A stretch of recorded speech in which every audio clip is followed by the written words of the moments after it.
Hello students. तो आज हम करेंगे पॉलिनोमियल एक्सरसाइज 2.2 जिसमें पहला क्वेश्चन जो बोल रहा है divide the polynomial p of x by the polynomial g of x and find the quotient and remainder in each of the following.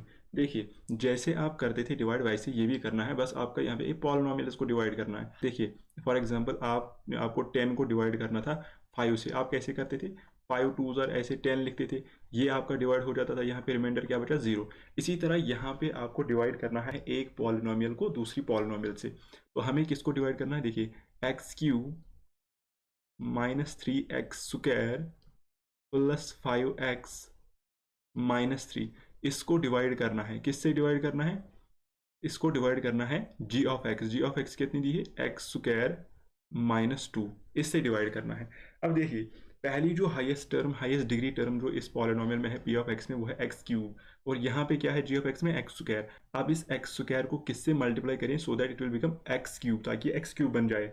इसके लिए हम साइड में लिख सकते हैं, यहाँ पे हम लिखेंगे एक्स क्यूब को डिवाइड करेंगे x² से। इसको हम लिख सकते हैं x into x into x. 3 बार x है, ये नीचे है 2 बार x इंटू एक्स। अब देखिए, x कैंसिल हो जाएगा, ये x और ये x कैंसिल हो जाएगा, तो बच गया x। तो यानी कि हमें x से मल्टीप्लाई करना है, तो यहाँ से x से मल्टीप्लाई करेंगे हम, तो क्या बन जाएगा? देखिए, x² इंटू एक्स, वो कितना हो गया? X cube. ठीक है, इसके नीचे लिखेंगे एक्स क्यूब के नीचे।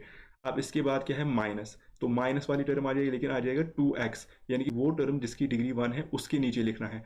x जिसकी डिग्री 1 है वो कौन सी टर्म है? 5x, तो इसके नीचे लिखेंगे, लेकिन आएगा माइनस 2 इंटू एक्स, हो गया -2x। ठीक है, अब यहाँ पे देखिए, अब इसको हम सब्ट्रैक्टिंग करेंगे। क्या करेंगे? सब्ट्रैक्टिंग करेंगे, तो यहाँ पे माइनस आ जाएगा और यहाँ पे ये बन जाएगा प्लस। ठीक है, तो देखिए, अब एक्स क्यूब में से एक्स क्यूब गए तो बचा कितना? 0, तो यहाँ पे कुछ नहीं आएगा। -3x बन जाएगा, यहाँ पे नीचे आएगा -3x²। और फिर कौन सी टर्म आएगी? देखो, 5x प्लस 2x, अभी प्लस है यहाँ पे, 5x प्लस 2x कितना हो गया? ये हो गया +7x, है कि नहीं? और ऊपर -3 जो है वो भी आ जाएगा। अब देखिए, अब यहाँ पे 3x² है, x² को हम किससे मल्टीप्लाई करें so that it will become 3x²? तो यहाँ पे देखिए, 3x² कैसे बनेगा? 3x² को अगर हम डिवाइड करेंगे x² से, देखिए x² और x² गया कैंसिल, तो यहाँ पे कितना बचा? 3, यानी कि 3 से मल्टीप्लाई करना है। क्योंकि माइनस है तो हम भी -3 से ही मल्टीप्लाई करेंगे, तो यहाँ पे हम फिर से -3 से मल्टीप्लाई करेंगे। यहाँ पे देखिए, x² इंटू -3 हो गया -3x², आ गया कि नहीं? अब देखिए, -2 इंटू 3, लेकिन वो भी माइनस है, यहाँ पे भी माइनस है, माइनस माइनस हो गया प्लस, 2 3 6, यानी कि +6, वो इसके नीचे आ जाएगा +6। अब यहाँ पे क्या बचता है? देखिए, नाउ अगेन यहाँ पे हम सब्ट्रैक्टिंग करेंगे, तो यहाँ पे क्या बन जाएगा? ये बन जाएगा प्लस और ये बन जाएगा माइनस। अब देखिए, माइनस और प्लस ये कैंसिल हो जाएंगे, तो यहाँ पे क्या बचता है? यहाँ पे बचेगा 7x, और यहाँ पे देखिए 6 और 3 कितने हो गए? 9, और यहाँ पे साइन आ जाएगी नेगेटिव, -9। ये जो है, देखिए यहाँ पे x की डिग्री कितनी है? 1 है। यहाँ पे अब x की डिग्री कितनी है? वो 2 है। तो इसका मतलब इसको अब मजीद हम डिवाइड नहीं कर सकते हैं। ठीक है, तो यही आपका क्या बन जाएगा? ये आपका रिमाइंडर बन जाएगा। रिमाइंडर, यही आपका रिमाइंडर बन जाएगा। ठीक है, और ये आपका कोशेंट बन जाएगा। x-3 आपका क्या बन जाएगा?